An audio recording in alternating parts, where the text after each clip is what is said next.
Assalamualaikum warahmatullahi wabarakatuh. Halo teman-teman semua, apa kabar? Masih mimpin dari rumah. Kita mau lanjutin bahasan soal lead from home yang kemarin secara framework udah selesai ya dari buku Everyone Deserves a Great Manager. Nah, kita mau lanjutin karena mulai muncul pertanyaan nih dari beberapa teman ya, terutama terkait dengan feedback. Jadi gimana kalau misalnya saya udah kasih salah satu tim member saya feedback, tapi perubahan perilakunya kok belum signifikan? Ya, oke. Jadi gini teman-teman semua, kita mesti paham dulu psikologi secara sederhana ya manusia, bagaimana orang bisa berubah gitu ya. Nah, yang jelas perilaku yang kita harapkan berubah tentunya secara konsisten. Itu kan kita sebut sebagai habit, satu kebiasaan. Nah, kebiasaan itu ada sebuah riset yang sangat menarik ya. Itu meriset tentang bagaimana atau berapa lama sih sebenarnya sebuah kebiasaan terbentuk. Nah, itu menariknya adalah ada range-nya. Ternyata paling di sebuah perilaku yang dipraktekkan setiap hari secara konsisten itu akan menjadi kebiasaan paling cepat itu 18 hari. Paling cepat ya. Jadi ya setengah bulan lebih dikit. Tetapi berita buruknya ada paling panjangnya, yaitu berapa? Kurang lebih 264 hari. Jadi hampir setahun. Jadi kalau kita beruntung ada perilaku yang jadi habit di 18 hari, tapi kalau kurang beruntung di 264 hari. Nah, cuman ada nilai tengahnya. Yang nilai tengahnya adalah rata-rata habit terbentuk di 66 hari atau sekitar 2 bulanan lah. Gitu. Jadi paling cepat kalau sebuah perilaku itu dilakukan setiap hari, rata-rata orang itu bisa di 2 bulanan baru akan terbentuk. Ya, 2 bulan berarti sekitar 8 minggu gitu ya. Asumsinya tiap hari dikerjain. Nah, untuk itulah maka dalam frame kita sebenarnya kalau memang ingin tim kita berubah dan menjadi habits, maka ukuran kita harus kita setting dulu nih. Kita nggak bisa berharap perubahan itu 1, 2, 3 hari. Itu mungkin saja terjadi, tetapi kemungkinannya harus realistis aja ya, tidak terlalu besar gitu ya. Yang mungkin besar adalah sekitar 2 bulan tadi. Itu belum termasuk yang setahun tadi ya, setahun. Jadi setting kan di kepala kita soal perubahan itu memang tidak bisa cepat dalam artian 1, 2, 3 hari atau seminggu 2 minggu, tapi paling tidak 8 minggu mungkin 9 minggu kita mesti setting. Itu asumsinya perilakunya dilakukan tiap hari. Nah, sekarang itu alamiahnya. Nah, sekarang pertanyaannya bagaimana perilaku itu bisa betul-betul terbentuk. Nah, ternyata perilaku terbentuk itu perlu sebuah proses. Pertama, perilaku itu datangnya adalah dari kemauan di dalam diri. Kemampuan tuh definisi operasional adalah ada keinginan, ada perasaan ingin melakukan yang datangnya dari pikiran atau paradigma yang sesuai. Ingat ya, di Everyone Deserves a Great Manager ada bahasan soal see do get ya kan. Nah, see itu paradigmanya melahirkan intention untuk melakukan kemudian menjadi sebuah tindakan. Nah, masalahnya adalah kita tidak bisa sebagai pemimpin mempengaruhi secara langsung pikiran dan perasaan seseorang. Kita hanya bisa mempengaruhi secara tidak langsung lewat kata-kata kita. Nah, bagaimana cara mempengaruhinya?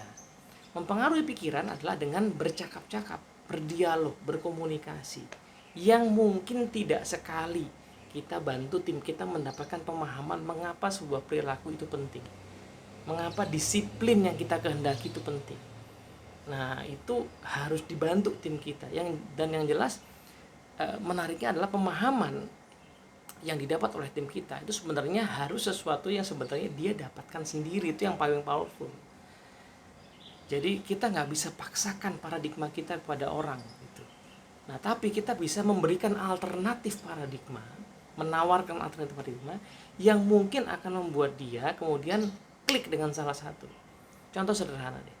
Ada seorang leader yang ingin memotivasi tim membernya untuk bekerja dengan lebih sungguh-sungguh dengan mengatakan, kamu kerja yang sungguh-sungguh nanti buat keluargamu.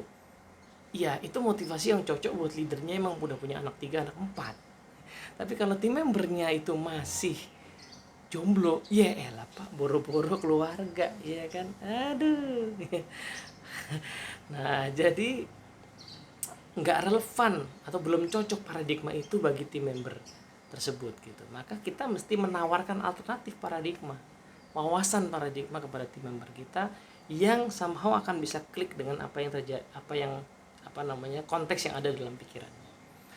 Nah, dari paradigma yang klik itu akan muncul intention, kemauan, perasaan untuk bergerak, yang memang dia perlu waktu untuk menumbuhkan perasaan itu lebih kuat. Maka dari itu, ingat ada 2 jenis feedback. Nah, feedback yang reinforcing sama feedback yang redirecting. Nah, feedback yang reinforcing fungsinya adalah menguatkan kemauan. Ketika sudah ada progres yang sedikit saja, lalu kemudian diberi penguatan, maka kemauan itu akan menguat. Oh, ternyata ada progres. Oh, ternyata saya diperhatikan. Ternyata benar ada manfaatnya. Itu akan muncul semangatnya lebih tinggi lagi. Nah, sambil disempurnakan dengan feedback yang redirecting. Dan ingat, redirecting feedback itu harus evidence based, behavior based, sesuatu yang real, yang bisa langsung dipraktekin, bukan sesuatu yang general dan hanya menyerang seolah-olah ya, hanya menyerang kekurangannya saja. Kamu tadi presentasinya udah bagus, di bagian depan kamu buka dengan contoh ini, nextnya kamu tambahin kayaknya bagian begini caranya. Kamu tadi cara menawarkan ke prospeknya udah bagus, cuman kayaknya habis itu kamu bisa tambahin di bagian mana. Jadi yang sudah bagus nextnya, yang sudah bagus nextnya, itu teknik untuk redirecting feedback. Nah, tapi didahului dengan reinforcing feedback supaya orang merasakan sense of progress dalam dirinya. Itu akan membuat dia merasa kemauannya akan meningkat. Gitu.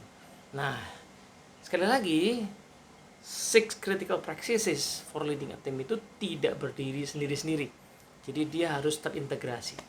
Yang jelas dari mulai praktek yang pertama bahwa develop leaders mindset, kita mesti pasang mindset yang memberdayakan kita sebagai pemimpin, yaitu mindset yang meyakini bahwa tim member kita itu punya potensi, tim member kita itu bisa berkembang, dia itu bisa belajar. Nah, kalau tanpa sadar kita mengadopsi paradigma bahwa orang ini kayaknya susah, orang ini memang malas, maka akan sulit untuk kita tergerak untuk membimbing dia. Yang kedua, one on one itu nggak bisa, nggak wajib. Ya, tidak ada leader yang efektif yang tidak punya one on one, apapun namanya ya. Jadi one on one itu wajib. Nah, one on one temanya apa? Bisa praktek yang nomor 3, ya kan, misalnya ya why what how, membahas why what how tadi itu paradigma yang sesuai dengan pekerjaannya apa. Bisa praktek nomor 4 ya, bagaimana dia memberikan feedback. Bisa sekedar empathic listening untuk mendengarkan apa permasalahannya. Ya kan, bisa memahami praktek yang kelima, memahami dia ada di zona mana dalam perubahan ini. Bisa yang keenam, ya bagaimana dia memanage energi dan waktunya. Kadang-kadang isunya bukan pada pekerjaan itu sendiri, tapi cara dia mengerjakan pekerjaan yang mungkin perlu dikasih feedback. Nah, maka perlu diajari cara mengatur waktu, mengatur energi juga sama gitu ya. Jangan sampai ternyata dia perlu di feedback, oh ternyata dia mengatur waktu pekerjaannya yang membutuhkan energi besar justru ditaruh di belakang hari, di akhir hari ketika energinya sudah turun.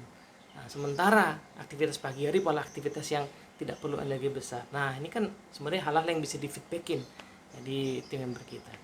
Nah, paradigma yang paling mendasar untuk kita mau sebagai pemimpin melakukan hal ini adalah pemimpin itu selalu adalah merupakan seorang guru. Silahkan baca biografi pemimpin siapapun yang great. Kalau ditarik benang merah, ya, benang merahnya adalah selalu ada sifat, selalu ada karakter keguruan di dalam tiap pemimpin itu, yaitu keinginan untuk mendidik orang, menumbuhkan potensi orang. Apapun namanya, mentoring, coaching, ya kan, teaching, training, namanya bisa bermacam-macam, tapi selalu ada semangat, intention, niat keguruan dalam diri seorang pemimpin, karena tim kita ada di dalam wewenang kita bukan hanya untuk membantu mencapai target, tapi untuk ditumbuhkan potensinya. Moga-moga manfaat. Assalamualaikum warahmatullahi wabarakatuh.